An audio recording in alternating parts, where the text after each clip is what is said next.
네, 글로벌 이슈 플러스 들어왔습니다. 이번 주부터는 매주 월요일에 글로벌 주요 증시 그리고 경제 전반에 대해서 조금 폭넓게 얘기를 가져가 보려고 합니다. 그래서 미중 산업경제연구소 조용찬 소장님 한번 모시게 됐습니다. 안녕하십니까? 예, 안녕하십니까? 네, 반갑습니다. 앞으로 잘 부탁드리겠습니다. 예.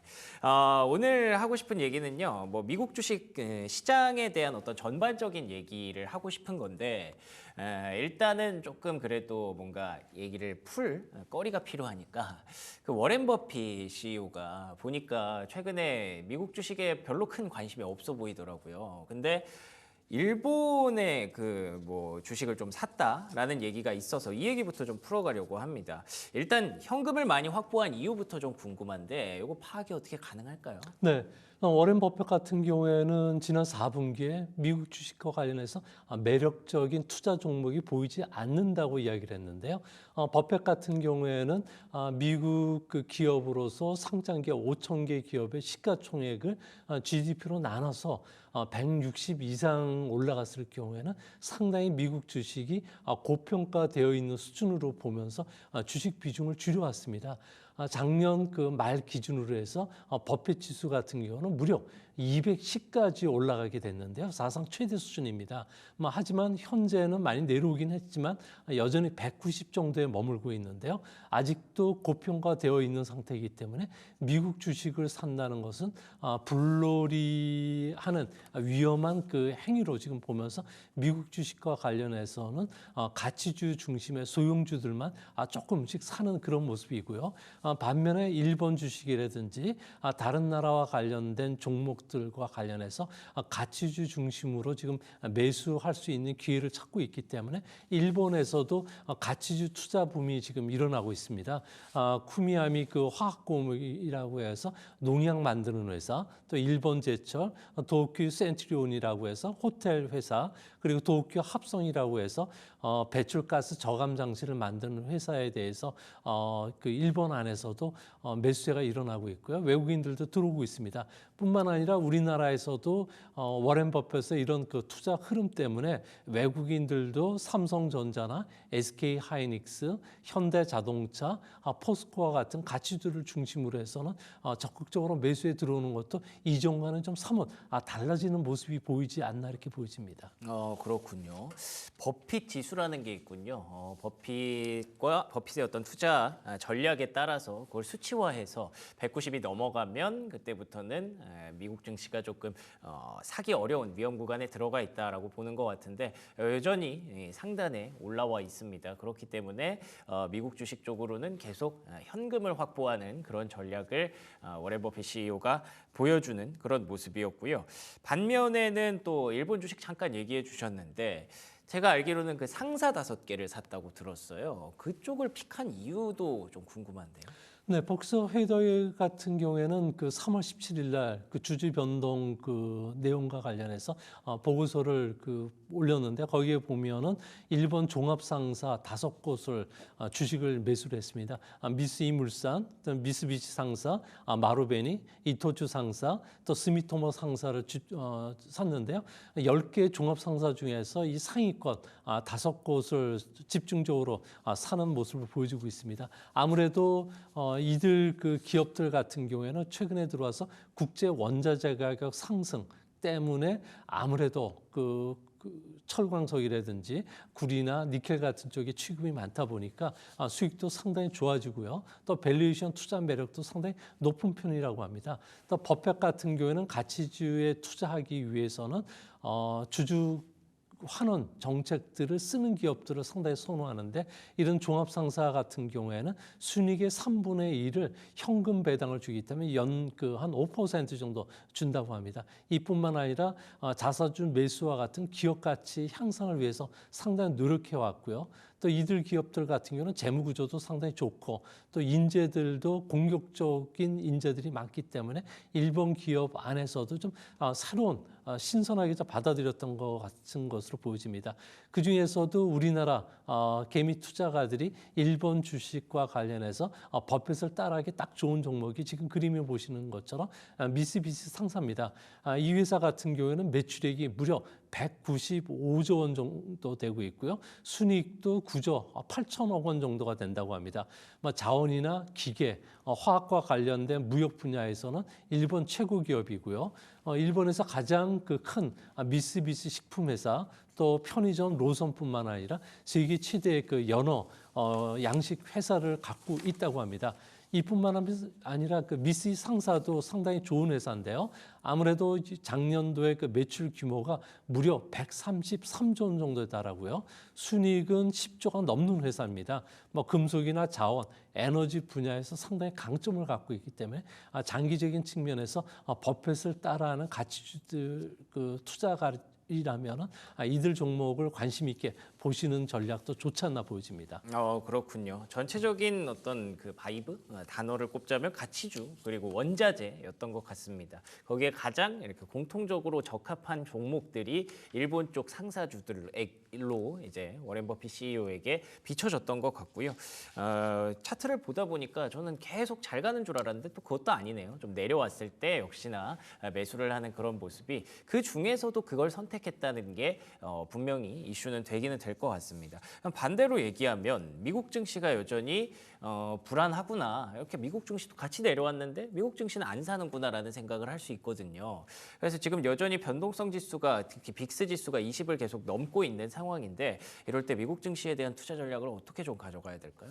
네, 트럼프의 관세가 4월 2일 날 상호 관세가 이제 부과하게 되면 아무래도 관세와 관련된 경기 위축 문제, 기업 실적 악화가 주시장의 변동성을 더 확대시킬 가능성이 큰데요. 현재 빅스 지수 같은 경우에는 30선에서 내려오긴 했지만 여전히 20선을 오르내리고 있을 정도로 좀 불확실성이 큰 상황입니다. 이런 불확실성이 큰 상황 같은 경우는 좀 긴 호흡에서 봤을 경우에는 매수할 수 있는 기회를 한 번 더 줄 것으로 보여지는데요. 빅스 지수가 상당히 높았을 경우에 특히 이제 25 이상일 경우에 보면은 2년 뒤에 평균 지수 상승률은 상당히 높게 나왔습니다. 특히 빅스 지수가 공포 지수가 30 이상이 있을 경우에는 2년 뒤에 평균 주가 상승률은 무려 100%에 달하는 것으로 나오고 있는데요. 이 때문에 장기 투자가들 입장에서는 변동성이 클 때 주식을 오히려 역매수하는 전략도 상당히 바람직하지 않나 이렇게 보여집니다. 아무래도 기업 실적이 미국 증시 같은 경우에도 변동성이 크지만 계속 확대되는 추세에 있기 때문에 아무래도 이번 기회를 이용해서 주식을 좀 싸게 살 수 있는 또 한 번의 기회가 찾아오지 않을까 생각이 됩니다. 그렇군요.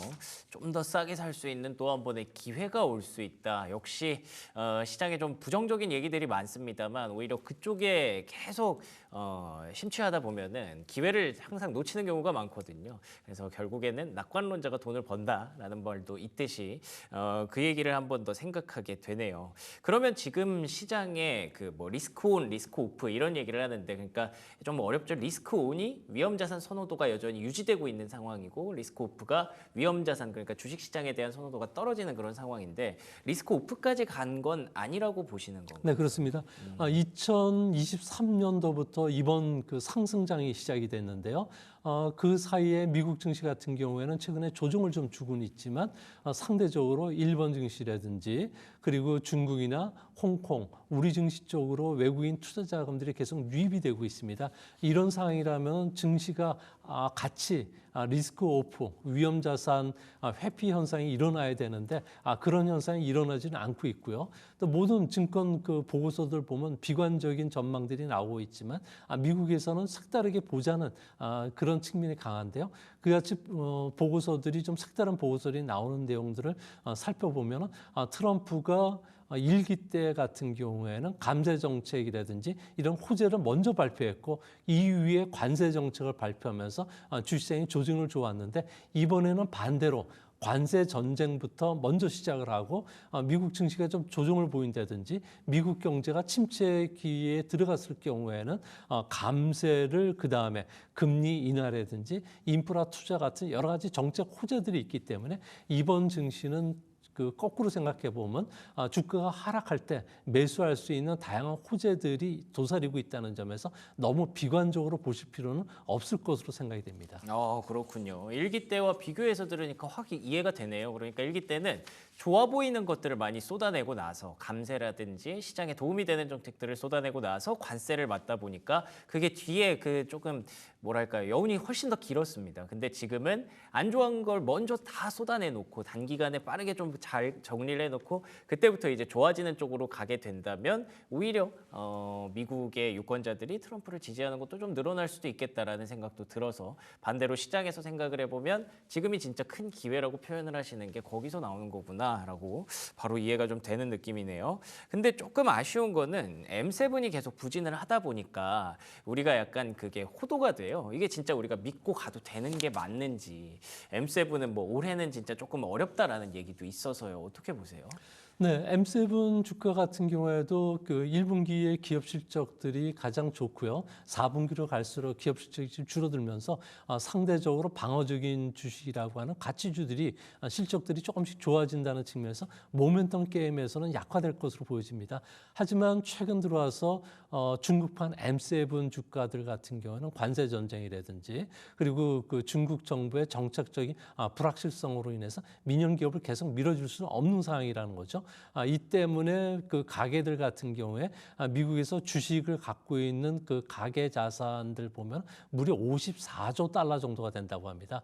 이들 자금들이 버펫을 따라서 많이 현금 비중을 좀 높여놓은 상태이기 때문에 그런 측면에서 보면은 주가가 좀 조정을 보이고 M7 주가가 좀 투자 매력이 있는 시점에 대해서는 기업 실적이 계속 증가하는 한 살 수 있는 기회가 그 많은 투자가들이 노리고 있지 않나 이렇게 보여집니다. 알겠습니다. M7 역시나 여전히 좀 기회라고 생각한다고 하시니까 뭔가 지금 슬슬 계속 매수를 또 준비해야 되나 이런 생각이 드네요. 그래도 우리가 조금 계속 그 주저하게 되는 근본적인 원인은 결국에 관세, 특히 다음 주 수요일로 예정된 상호 관세지 않습니까? 계속 이 얘기를 하다 보면 계속 돌기는 하는데 그래도 소장님의 의견이 좀 궁금해서 어떤 영향들을 좀 우리가 미리 준비를 해야 될까요? 네, 지금 미국에서 가장 바쁜 부서가 미국 상무부라고 합니다. 또 한 가지는 이 상무부 같은 경우에는 국가별 관세를 지금 다 조사했고요. 또 각국의 규제뿐만 아니라 인증제도 같은 비관세 장벽도 거의 조사가 완료가 됐다고 합니다. 이제 앞으로는 환율 조작 문제, 또 부가가치세죠, 소비세와 관련돼서 계속 유지하는 국가에 대해서는 상호 관세를 부과할 예정으로 있는데요. 국가별로 상호 관세율이 좀 달라질 것이라고 합니다. 이 때문에 더티 15개국을 중심으로 해서는 상호 관세가 상당히 좀 위험스럽게 다가올 가능성이 큰데요. 미국 무역대표부 같은 경우에도 대미 무역 흑자가 많은 나라들, 또 수출 비중이 높은 나라들을 중심으로 해서 세 개 군으로 나누고 있는데요. 중국이라든지 캐나다, 멕시코는 1군, 그리고 EU라든지 인도, 베트남 같은 경우는 2군, 일본, 한국, 태국 같은 경우는 상분으로 해서 더티 15개국에 그 포함이 될 가능성이 크다고 합니다. 우리한테 좀 중요한 점은 반도체뿐만 아니라 자동차, 철강의 관세율이 얼마만큼 더 높아지느냐 문제가 되는데요. 아무래도 현재 그 25%까지는 다른 나라도 같이 받고 있기 때문에 상대적으로 우리가 수혜를 볼 가능성이 크지만 우리가 50% 이상을 받았을 경우에는 우리 경제에 미치는 타격이 큰데요. 자동차만 하더라도 작년에 우리나라는 미국에 150만 대, 54조 원을 수출했는데 아무래도 50% 정도 관세를 부과를 받는다면은 우리나라 수출 같은 경우는 9조 원 이상의 피해를 입을 가능성이 크기 때문에 우리 경제에 미치는 영향도 관세율에 따라서 크게 달라지지 않을까 보여집니다. 알겠습니다. 근데 이 미국의 GDP라든지 물가에 미치는 그 영향도 좀 궁금하실 것 같거든요. 이게 계속 근본적인 문제가 되고 있으니까 이 부분에 대해서 간단히 좀 설명이 가능할까요? 네, 상호 관세가 발동이 되면 상대국도 맞대응 관세를 부과하게 되는데요. 그렇죠. 이렇게 됐을 경우 미국의 실질 GDP는 최대 마이너스 0.7% 포인트 정도 떨어질 수밖에 없고요. 그리고 물가 같은 경우에는 0.8%포인트 올라갈 수밖에 없습니다. 이렇게 됐을 경우에 미국의 그 트럼프 리세션이 찾아오기 때문에 트럼프 주가와 관련해서는 그 대강기가 시작될 가능성이 크지 않나 보여집니다. 문제는 이는 상호 관세만 해당이 되는 거고요. 기존에 있는 그 관세율이 평균적으로 6.5% 올라왔기 때문에 이를 두 개를 합쳤을 경우에 물가 같은 경우에도 1.4% 그리고 GDP 성장률도 무려 7% 마이너스 0.7% 포인트 정도 더 떨어뜨리는 효과가 나타나지 않을까 보여집니다. 알겠습니다. 뭐 계속 조금 긍정적인 얘기를 하다가 GDP, CPI 영향까지 리세션 얘기까지 나오니까 또 약간은 조금 긴장을 하게 되는데요. 그래도 전반적으로는 지금 기회라고 표현을 해주신 배경이 분명히 있을 것 같아요. 근본적으로는 미국 증시를 좀 좋게 보시는 거죠. 네, 그렇습니다. 뭐 경제학 이론 중에서도 기술 혁신 사이클이라고 있는데요. 콘트라티에프 사이클이라고 합니다.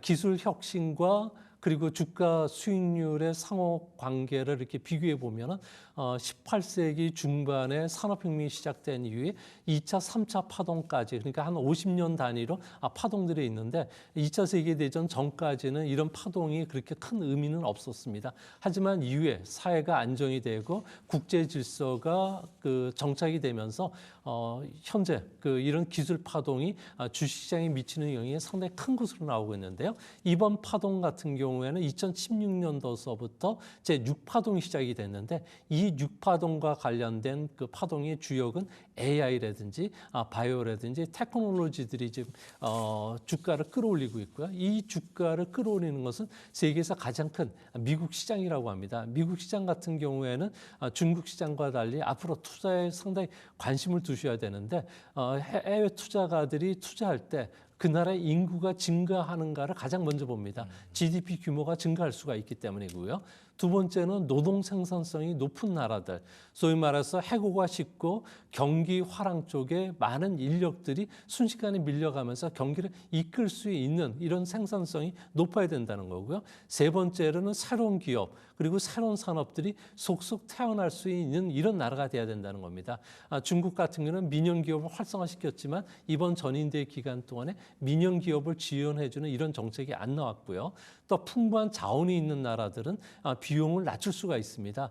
이 때문에 식량을 100% 자급할 수 있고 그리고 에너지 그 작업률이 상당히 높고 더 높일 수 있는 나라는 미국밖에 없다는 거죠. 그렇게 되면서 물가도 안정이 될 수가 있고 또 전 세계의 그 돈과 그리고 인력들을 끌어모을 수 있는 나라는 미국밖에 없다고 합니다. 이 때문에 앞으로도 상당 기간 중국보다는 미국 중심의 그 투자 전략을 가져가시는 게 더 옳은 전략이 되지 않나 이렇게 보여집니다. 알겠습니다. 인구 생산성 그리고 새로운 산업 얘기를 하셨는데 새로운 산업하면 AI는 생각나는데 이외에 혹시 추가로 볼 만한 거 혹시 있는지 간단히만 부탁드릴게요. 네, AI가 시작이 되면은 아무래도 강력한 반도체에 힘입어서 이를 지원해 줄 수 있는 양자 컴퓨팅이라든지 많은 산업들이 이제 활성화되는데 이것을 연결시켜 주는 게 6G와 관련된 초고속 통신망들입니다. 이 통신망에서 가장 우리가 그 강력한 그 기업을 갖고 있는 게